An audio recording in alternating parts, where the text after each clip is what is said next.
disclaimer, video ini bukan untuk rasis ya. Karena apa? Karena banyak juga kok orang Cina tuh yang akhirnya tidak berhasil dalam kehidupannya, atau mungkin mereka tuh miskin gitu ya. Tapi kita kan belajar hari ini tentang mengapa orang Cina itu bisa menjadi kaya turun menurun. Oke, setelah yang satu ini.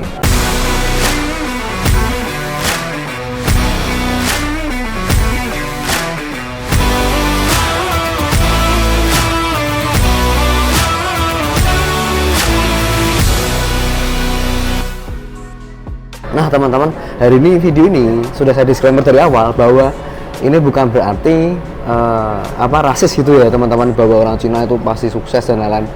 Ya, yang gagal juga ada, ya, yang miskin juga ada. Tapi mereka memang mayoritas banyak mereka yang berhasil secara keuangan. Kita akan belajar etos kerjanya teman-teman. Karena kalau kita lihat flashback ke belakang, kalau kita ngomong orang Cina ya, Cindo gitu ya, itu mereka adalah seorang perantauan gitu ya. Mereka tuh perantauan yang datang ke Indonesia, mereka nggak punya apa-apa, mereka harus berjuang fight dari nol ya kan. Mereka cuma punyanya semangat kerja keras dan tahan banting. Nah kita akan belajar etos kerjanya hari ini. Kalau kita punya etos kerja seperti mereka ya, maka kita akan jadi orang sukses ya, orang-orang yang kaya berikutnya. Nah, ada 5 etos kerja atau mungkin 5 strategi ya secara keuangan, atau 5 strategi supaya sukses mereka itu bisa kaya secara turun menurun ya, orang Cina itu. Yang pertama itu teman-teman, mereka tuh belajar bisnis sejak kecil. Nah kalau teman-teman bisa lihat banyak orang Cina ini buka toko. Nah kalau orang Cina ini kan kebanyakan mereka identiknya sama toko ya, punya toko, punya usaha, punya bisnis. Nah mereka ini punya toko teman-teman. Kita perhatikan ya, di toko itu yang jaga itu bukan cuma satu orang, tapi satu keluarga. Ada anaknya lah, bahkan ada mungkin ada keponakannya mungkin ya kan. Jadi satu keluarga itu ikut turut campur tangan di toko tersebut, walaupun mungkin kapasitasnya berbeda ya, tetapi dari kecil pun mereka diajarkan untuk bagaimana bisa berdagang. Nah jadi ini mengapa kalau kita bisa paham ya, kita tahu lagi, oh mereka bisa sukses secara keuangan, mereka ini bisa kaya ya kan. Orang-orang Cina ini bisa kaya karena dari kecil itu pola pikirnya udah dilatih. Nah oke. Yang kedua ya teman-teman, yaitu bijak mengelola keuangan. Mereka itu strateginya mengelola keuangannya sangat luar biasa. Paling simpel, paling sederhana adalah kalau kita sering mendengar ya, orang Cina itu pelit ya kan. Orang Cina itu kalau mengeluarkan uang itu susah, buat orang lain susah, apalagi buat diri sendiri juga susah. Intinya mereka tuh kalau keluar uang, wah pokoknya kalau bisa untung sebesar-besarnya ya kan, dapat uang sebanyak-banyaknya, keluarnya nggak banyak, keluarnya sedikit aja gitu ya. Nah itu prinsip mereka, dan mereka menegaskan bahwa hidup sederhana itu paling penting ya kan. Kebutuhan pokok pokoknya bisa makan, bisa hidup, bisa memenuhi kebutuhan pokok, itu sudah cukup. Untuk masalah gengsi ya kan, untuk masalah gaya hidup, mereka singkirkan itu. Ini kalau mereka dari berjuang ya, entah itu nanti kalau sudah sukses, udah kaya ya, entah itu mau pakai gaya hidupnya atau mungkin mau bisa untuk gengsi dan lain-lain, itu terserah. Tapi untuk start awal mereka tuh punya pola pikir seperti itu. Makanya cenderung ketika kita melihat orang itu terlalu hebat teman-teman, kita bisa mengatakan wah orang ini pelit. Padahal sebetulnya mereka bukan pelit, mungkin mereka memang benar-benar sangat berhemat. Mereka tahu bahwa tetes keringat yang mereka keluarkan untuk berjuang itu sangat berharga sekali. Karena dari awal tadi saya cerita bahwa mereka tuh dari perantauan teman-teman, mereka kesini nggak punya apa-apa dari nol ya, otomatis ya kan. Mereka ini akhirnya sangat menghargai kerja keras mereka. Nah itu ya, jadi kita harus belajar dari mereka ya, bijak mengelola keuangan. Yang ketiga teman-teman, itu berpikir jauh untuk masa depannya. Nah orang Cina itu pasti paling takut teman-teman, paling takut ketidakpastian di masa depan. Oke, karena mereka sudah pernah mengalami di masa lalu, datang ke Indonesia gitu ya.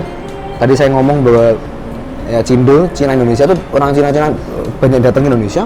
Mereka datang ke sini, mereka nggak punya masa depan, mereka merasa masa depannya nggak pasti. Nah akhirnya mereka tidak mau mengulangi hal yang sama. Mereka bagaimana bisa hidup tuh masa depan lebih baik ya, bagaimana masa depan tuh bisa lebih pasti gitu ya, dan bisa mempersiapkan sedini mungkin.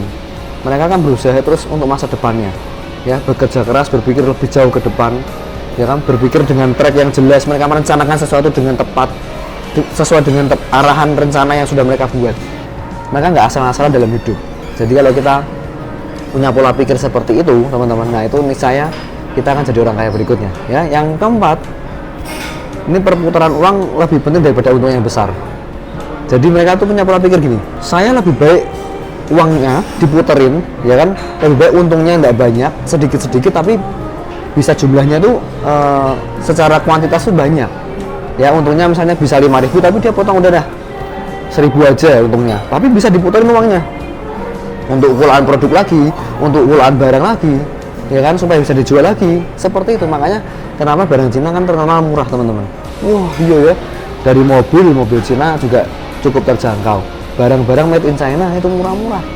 Mereka kenapa? Karena mereka mementingkan marginnya udahlah tipis nggak apa-apa, tapi yang penting saya putar uang, saya bisa uangnya bisa digulung lagi, diputar lagi dan seterusnya.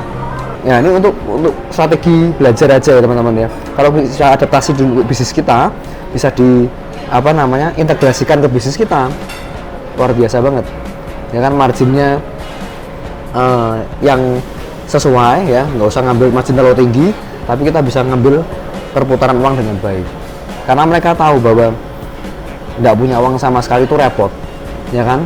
Yang kelima teman-teman, nah ini mereka itu memberikan yang terbaik untuk orang tua dan guru. Nah ini prinsip yang dipegang oleh orang Cina teman-teman. Saya lagi ya, ini bukan rasis, bukan berarti kalau bukan Cina nggak menghormati guru dan orang tua, bukan. Tapi mereka tuh sangat mengedepankan itu, mereka sangat menghormati ya kan, mereka sangat ingin memberikan yang terbaik untuk orang tua dan guru, karena mereka tahu hidup ini dimulai dari orang tua yang mereka miliki ya kan.